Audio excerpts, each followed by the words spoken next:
That was very generous. I wish my mom was here to hear all that. I appreciate that The Locust Effect was a book that meant something to you. It meant a great deal to me as well. My friends Victor Boutros and Gary Haugen wrote that. Chapter 10 in particular is my favorite. I hope that everyone gets a chance to enjoy that research. It is wonderful to be here with you this morning. Thank you so much. And the complaints about San Diego rain and weather I find amazing. I just flew in from D.C. It's great to be here. Your rainy day is the most amazing winter day I've ever experienced. And it's good to be in from D.C. Honestly, D.C. is a terrible place. It's just toxic. It's like a city full of senior class presidents. It's like everyone who annoyed you in high school moved to the same city at the same time. You know, we have a huge challenge before us. This challenge runs through all of our efforts to combat human trafficking. And that challenge is that we don't know how to measure the impact of our work. We do not know how we can tell if the well-intentioned programs that we are engaged in are having an impact or if perhaps they're missing the mark. And that is why I am so grateful to be here with you today at the Human Trafficking Research and Data Advisory Roundtable. I'm grateful to Point Loma for sponsoring this event and for all of you sacrificing a Saturday to be here. This gathering is important because I believe that your emphasis on research and data and analytics, that they are going to help us address figuring out how we can actually measure impact. And what we measure matters. I have had the privilege of working in this field in a variety of roles. And each one in our common work has allowed me to experience a different perspective on the battle to combat human trafficking. Twice I've worked with NGOs, and twice I've worked for the U.S. federal government. I've worked domestically and internationally. I've worked on casework. I've worked on policy. And I have spent a significant amount of time with both survivors and with traffickers. And now I have this role as the U.S. ambassador at large to monitor and combat trafficking in persons. And honestly, my friends and family have no idea what that means. They keep wondering, what country are you going to? Because most of us, when we think about an ambassador, we think about an ambassador in residence, right? An ambassador to a specific place on a wide variety of issues. But we also have 6 ambassadors at large in the United States. So not an ambassador to a specific place, but to all places, but not on all issues, instead one specific issue. And I'm so grateful that the U.S. Congress elevated the issue of trafficking in persons to that status. I wanted to show you real quick. I was at a conference not too long ago, and this was my name placard, which is amazing. They put my title on there, and my full title, I kid you not, is 30 words long with 3 conjunctions. And in Washington, D.C., you should know that the length of your title is inversely proportional to the influence you wield. But I am so grateful that I get to serve in this role at the U.S. Department of State. The Office to Monitor and Combat Trafficking in Persons has existed for 20 years. And we have 3 main goals. The first is to our global engagement, to lead out on U.S. foreign policy around the world on issues of trafficking in persons. And we do that through accurate reporting, through targeted foreign assistance, through our engagement with governments bilaterally, as well as using our multilateral institutions. We also have, and I think uniquely so within the State Department, we have a domestic mandate. Our office is also charged with supporting the interagency collaboration that will yield U.S. efforts to fight trafficking domestically. And finally, we engage the public, both business, academia, faith communities, and the anti-trafficking field about trends, promising practices, innovations, things that need to be done. We convene, we connect, and we collaborate in order that our key policies in the United States could be used in our diplomatic efforts around the world as we try to advance American values about freedom for all. You know, my work has allowed me to spend time with thousands of trafficking victims and hear their stories of trauma, abuse, and fear. But I have also spent a lot of time with traffickers. In long interviews, traffickers have explained to me how they ran their illicit businesses, how they recruited and groomed, coerced, and ultimately monetized people. During these conversations, it became clear to me that traffickers do not share our challenge about measurement. Traffickers are not confused about how they measure impact. Traffickers have great clarity about how they define success. They want to maximize their profits by minimizing their victims' freedom. And their criminal schemes are working. This business for them is a high reward, low risk enterprise. And they are making significant profits. The UN estimates that the annual profits are $150 billion a year. And that is more than Microsoft, Samsung, Exxon, Apple, and BP combined. This is big business. And in this fight, we must have clarity. That is, our governments and people of goodwill, we have to have clarity and not be confused about how we move forward. We must learn to assess the utility of various strategies and programs so we can determine what should be scaled and where we need to make adjustments. 2020, this year, is an auspicious time to pause. It's an auspicious time to step back and reflect. Because this is the 20th anniversary of the federal comprehensive statute on trafficking in persons, the Trafficking Victims Protection Act. It's also the 20th anniversary of the UN's protocol to abolish trafficking. And since 2000, the Trafficking Victims Protection Act has served as the cornerstone of a comprehensive federal effort. It has exemplified bipartisan work in this space, and where we've seen legislative and executive branch working together collaboratively. I think in general, anniversaries are a good time to step back, pause, and reflect, to consider not just what happened in the past, but what we should do in the future. A few years ago, my wife and I celebrated our 25th wedding anniversary, and we trekked for a trip of a lifetime to Machu Picchu. It was an absolutely incredible experience. And during our trip, we thought about our journey together. Our journey of gaining degrees, credentials, building careers, starting a family, parenting 3 robust children. We remembered the good times, and we remembered many challenging times along our journey. We thought about what was next in this new season of life, and we realized that things in our life are about to change. We're gonna shift from raising kids to launching young adults. We're gonna shift from building careers to really training others. And over the next couple of decades, we're gonna get the privilege of loving our parents well as they age. It's gonna be a different phase of life, and we should prepare for it. Likewise, the 20th anniversary of the Trafficking Victims Protection Act gives us this opportunity. We get to look back at our trafficking efforts. We can draw out several themes that have been going on, and there's one that I would like to highlight today, and that is this issue of measurement.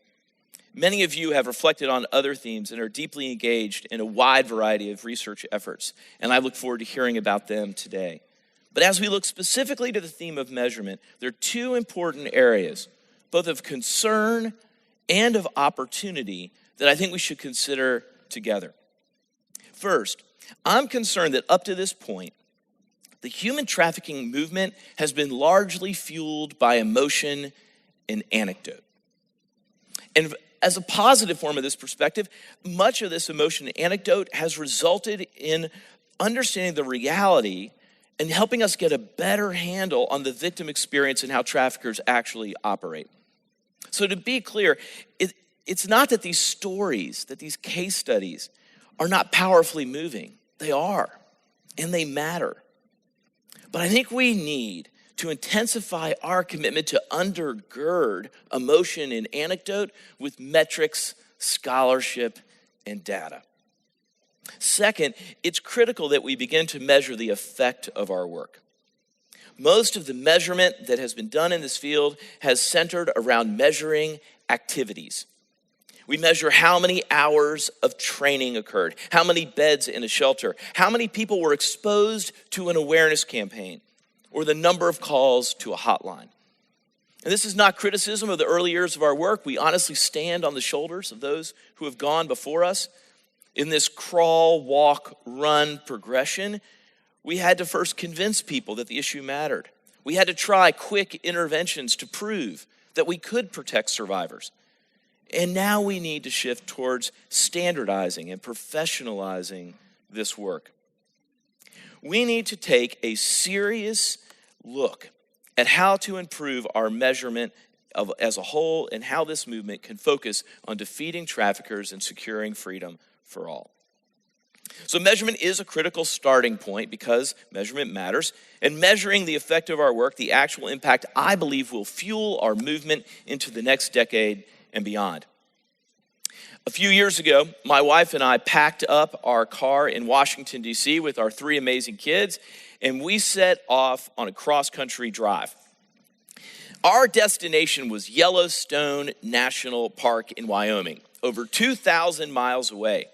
And waiting for us there was a cavalry of extended family members with festive matching reunion t-shirts and memories to be made. Not long into our drive, the predictable question came from the back seat. How much further? It's hard to give a satisfying answer. How much further to the ultimate question requires us to figure out the destination. Was it the ultimate destination of Yellowstone, or was it the campsite for that night? Was it the next exit on the interstate? And my kids didn't seem interested in my driving performance. The ability to make turns, stay in my lane, or make sure that I was steering well. There were lots of decisions, lots of attractions on the way, but they wanted a measurement of progress towards the ultimate goal. They were not interested in my current activities.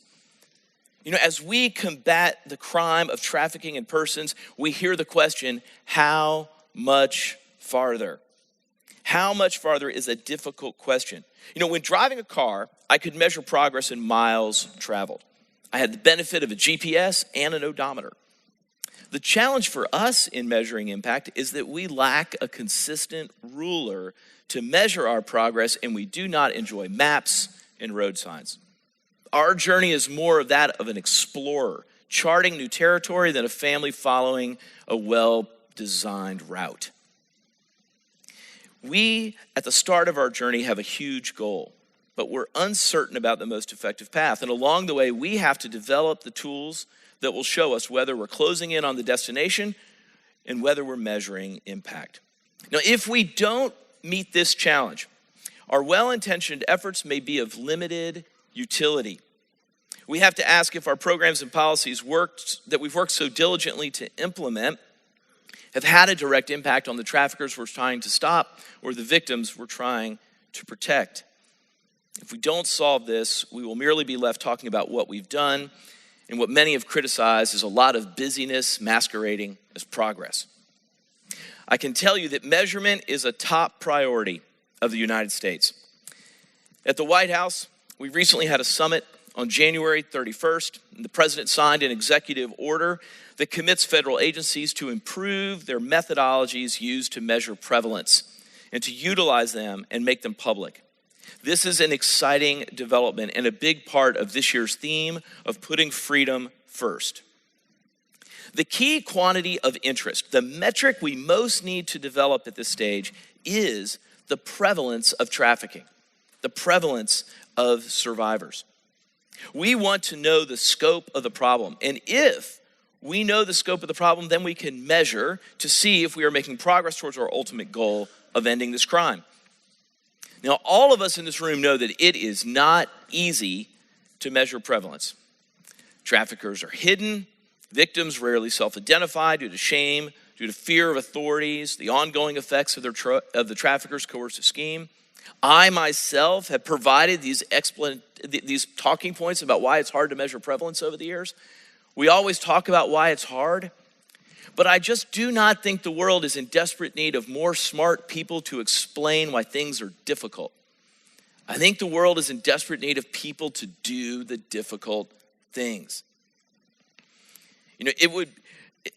We need data-driven clarity into this question of how many traffickers are out there, how many victims are out there, and the truest measure of this would be an effective prevalence estimate. It would be the equivalent of me being able to say how many miles are left to Yellowstone. Now, to date, there have been some efforts around this goal of measuring prevalence. Most of them is centered around global and national prevalence estimates. And while these efforts have sparked interest in trafficking, they have limitations when it comes to measuring impact. On the global level, one of the most widely cited prevalence measures is from the International Labor Organization. And knowing that no one method could accurately identify all victims of trafficking, they fielded 54 national representative surveys and conducted a systematic review of databases on human trafficking, including the International Organization for Migration's database and other validated sources. And this enabled them to estimate that at any given time in 2016, traffickers exploited 24.9 million people in forced labor and commercial sexual exploitation. That number is staggering, 24.9 million. That's more victims estimated now than ever existed before in human history. More victims than were trafficked during all 400 years of the transatlantic slave trade combined. Global estimates are powerful for raising awareness and making the case that the problem is enormous. There's also been some work around national prevalence estimates. And some national estimates have been done based on existing administrative data. These require data infrastructure, and many countries just don't have these in place. It's a tall order for countries to maintain a high level of data infrastructure, including in many well-developed countries. The challenge for both these global and national prevalence estimates is that they rely on a single survey instrument to identify a wide variety of trafficking issues. For instance, we can expect that a survey instrument that has a sampling methodology to identify victims of sex trafficking in urban areas would be unlikely to successfully identify victims of forced labor in agriculture. Likewise, a survey instrument focused to identify labor trafficking victims in a factory would not likely identify boys trafficked in commercial sex. These traffickers recruit, groom, and coerce these victims from different communities and in different ways, and the victims inhabit different social networks. These illegal market sectors rarely overlap. And so we need to overcome the weakness of a single survey instrument that's trying to capture all forms of human trafficking. Simply said, think about cancer. We would never expect one cancer screening test to identify all forms of cancer. The test to measure the prevalence of blood-borne cancer like lymphoma is not likely to identify skin cancer like melanoma or liver cancer or cancer in the appendix. And just because all of these things are cancers does not mean that a single survey instrument or a treatment plan is actually going to be the same for each of them. Or imagine a call for a national estimate on economic crime. The survey instrument to identify con artists exploiting elderly in nursing homes would be completely incapable of capturing Wall Street day traders who are engaged in securities fraud. It's all economic crime, but we need a more focused instrument. And that's where I think we need to move forward. I think that we need to understand that traffickers operate in significantly different ways, and a single survey instrument is unlikely to capture the wide variety of sex trafficking and forced labor operations. Global and national estimates may benefit the general awareness, but they're not going to help us in measuring impact. So what do we need? I believe we need focused prevalence estimates that are industry-specific and geographically restricted. Through subnational focused prevalence estimates, we could work to estimate the number of traffickers who compel adults to work in restaurants in a specific metropolitan area, or an estimate of traffickers who coerce nurses in elder care facilities in a specific region. These focused estimates would be much more useful as we construct a policy or a program or an intervention. These focused estimates could employ a wide variety of methodologies. It could be multiple systems estimation, respondent-driven surveys, network scale-up model, or something else. And what works in one region may not work or be effective in another. And we could tailor the methodologies to the specific type of trafficking we're targeting. A focused estimate yields many benefits. It allows us to operate programs, conduct awareness campaigns, train service providers and expand services, and build out a criminal justice delivery system around the type of trafficking we're targeted on, and then measure against that. We could know if we're making a reduction in prevalence, and if through a treatment and control, we could tie within our own programs and the design to show that the programs and interventions actually had an impact on that reduction. Now, I know there's going to be many critics. They're going to argue displacement. They're going to disagree about the cocktail of possible causes for reduction if we're able to show it. And honestly, I would love to see that conversation. If we could advance to a causation debate, we have made massive strides. I would love to get together with you all in 10 years for the 30th anniversary of the TVPA here, and we could all debate about whether this intervention or that intervention is responsible for the massive reduction in prevalence of a certain type of trafficking. What a fun advancement. It would be a huge win. Now, to that end, I can tell you there is some good news. A few years ago, Congress created the Program to End Modern Slavery, and it was to drive transformative efforts to achieve measurable results and substantial reduction in the prevalence of modern slavery. For the first time in history, the State Department has programming dollars that are focused on the reduction of prevalence. A few weeks ago, we announced at the U.S. State Department the first ever Prevalence Reduction Innovation Forum.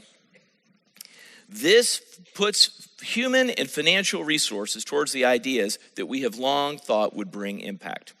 The goal of the forum is to document the effectiveness of various methodologies and approaches in prevalence estimation and to build a global community of research learners in this field. And the State Department is making a $5 million investment in this research, and I am hoping that a number of other federal agencies will join us and that number will significantly increase. Let me describe 6 distinctives of this forum. The first is focus, that there will be focused prevalence estimates. We're estimating about 30 different studies will be funded, and they will be geographically specific and industry specific. So instead of asking how many trafficking victims exist in Kenya, it's going to be how many domestic workers are forced to work in Metro Nairobi. The second distinctive is coordination. With the leadership of the African Programming Research Initiative to End Modern Slavery, as well as the University of Georgia, the forum will fund these studies to estimate prevalence, often 2 different methodologies to target the same population at the same time so we can compare them. The studies will be harmonized through expert guidance, providing us a consistent and comparable research results. Research of this scope and style at this level of coordination has never been completed before in the anti-trafficking field. Another incredibly important distinctive is that there's going to be a common definition. All of these studies will align with the United Nations definition of trafficking held in the Palermo Protocol. This protocol is one of the most widely accepted international legal instruments, and it largely aligns with the Trafficking Victims Protection Act. It follows a 3-element definition of trafficking, which includes act, means, and purpose. The forum will develop and test a statistical definition of human trafficking that is based on the protocol. And this is key. The statistical definition will provide the guidance and ensure that all research teams are measuring the same crime. And this definition will intentionally avoid alternate constructions that are inconsistent with international law.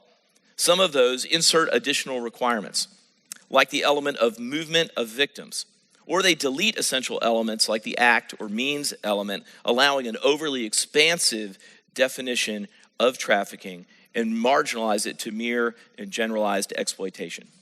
By remaining faithful to the Palermo construction, the forum represents the first time we'll ever be able to field these 30 prevalent studies, using different methodologies with the exact same statistical definition.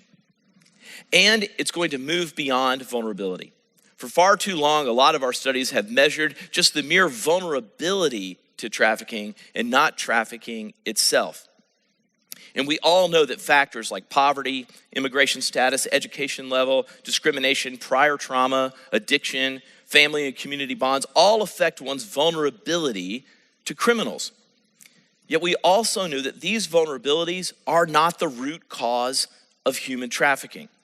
The root cause of human trafficking are the traffickers.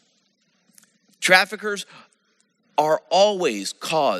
is always caused by the women and men who elect to exploit people in forced labor or commercial sex. Now, they often target people who are vulnerable because the traffickers believe they're easier to exploit. By measuring and focusing beyond vulnerability to measuring the actual crime itself, the forum brings a new level of rigor to this field. Another distinctive is the meta-analysis that will be conducted. The forum is going to allow us to compare methodologies across geographies and sectors. Questions remain on the best type of method to use in any given circumstance. So even though we may not be able to get a perfect number of victims or the perfect number of traffickers, there are some steps we can take to get tighter confidence intervals and lower our margins of error. And the forum will facilitate this meta-analysis. It's the first time that we're going to compare estimates across multiple studies in the human trafficking field to see what really works. And programs to combat trafficking are generally small, and so it's imperative that these prevalence estimates that we generate are as precise as possible. It's only through that precision that we will ultimately be able to detect a decrease. An effective comparison of studies will answer a number of questions for us. For instance, it will answer whether face-to-face household surveys may result in underreporting because respondents may be unlikely to report sensitive issues to a researcher they don't know. It may also answer questions about over-reporting when respondent-driven sampling is used based on some research that suggests that referrals are not random and that there's possible bias in the referrals. It may help us understand about whether reliance on administrative data results in underreporting because programs often leave out certain segments of the population. And about whether tech methods for sampling like Facebook, which are really cheaper and faster, but do they come close to equaling what face-to-face surveys might accomplish? Answering these questions are going to help us build better tools for the future. And we hope that the meta-analysis will resonate beyond the human trafficking field to other forms in social science. Finally, the sixth distinctive is publication. A key component of the forum is that we're going to require researchers to publish their results in academic journals. Through a unified publishing strategy, we will ensure that all results, including null, will be made public. And therefore, we hope academic papers will provoke interest and debate around these issues, and that researchers from across social science fields are going to benefit. It'll also further transparency and will ensure that studies within the forum will serve as a toolbox for what could be crafted in the future. Our efforts are ambitious, but at the same time we know that they have to be realistic. I want to acknowledge what the forum will not do. The forum's findings are not going to produce exact numbers. None of these surveys should be cobbled together to try and form some sort of national or global prevalence estimate. And they should not be used to suggest that what worked in one region or one sector would equally apply to others. While we're very excited about the forum and its contribution to understanding how prevalence can be used to measure impact, we also know that it alone can't solve our challenge. There are many other important rulers. Prevalence isn't going to be the only ruler or only metric that would be effective. For instance, there are many protective services that may not have an impact on prevalence. And we need different rulers of measurement to determine what makes them effective, what makes trauma counseling effective, what makes long-term shelter work effective, what programs have an impact. The prevalence ruler may not be effective in that realm, but we do think that moving this issue forward is going to advance the field. And I hope that there are a large number of researchers that apply and seek this funding from our notice of funding opportunity around this. Maybe some of you here, maybe some of you can join us in May at the State Department as we convene the researchers who will conduct this important work. The bottom line is that the U.S. government and the anti-trafficking movement has to commit themselves to moving beyond measuring activities to measuring impact. And a focused estimate and good data will strengthen our argument to right-size the world's approach to this crime. If we can point to impact and what's working, we can then ask for scaling and additional resources with new credibility and authority. We can also determine which of our well-intentioned interventions need to be redesigned. And this is a good time to engage. We are not powerless to do something about human trafficking. I find it incredibly hopeful that human trafficking is not a naturally occurring phenomenon. We can actually take steps to stop trafficking by stopping the individuals who choose to commit the crime. Our best efforts are not found in just mitigating the consequences. When I think about earthquakes, there's nothing we could do to stop an earthquake. Tectonic plates are going to shift. The best we can do is come with tarps and kerosene and water and mitigate the adverse consequences. But with trafficking, that is not the case. We can actually stop the traffickers and prevent them from committing this crime. We can take up other prevention strategies, whether it's awareness education, whether it's defeating the sponsorship system, all these different things. We can do things that will actually advance our goal. And the question when it comes, how much farther? Funders and policymakers want to know whether we're making a difference. They want to know if we're on the right track. And honestly, their questions are reasonable. And your research and your efforts can help provide those answers. I think that research can generate hope. I think that people of goodwill want to draw near to others in pain, but they want to do that if they think they can make a difference. If they don't think they can make a difference, they move on. They pull back. And letting them know how much farther, showing progress towards our ultimate goal of freedom, offers them tangible hope.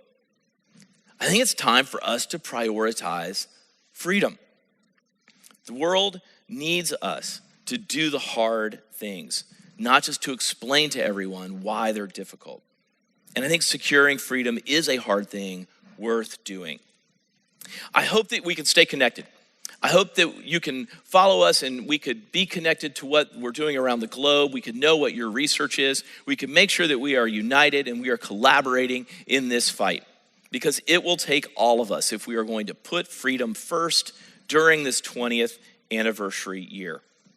It's been said that we measure what we value and we value what we measure. And if we value freedom, we must measure progress towards our goal. And through research and action, we can do this. And I am glad we are in this fight together. Thank you all.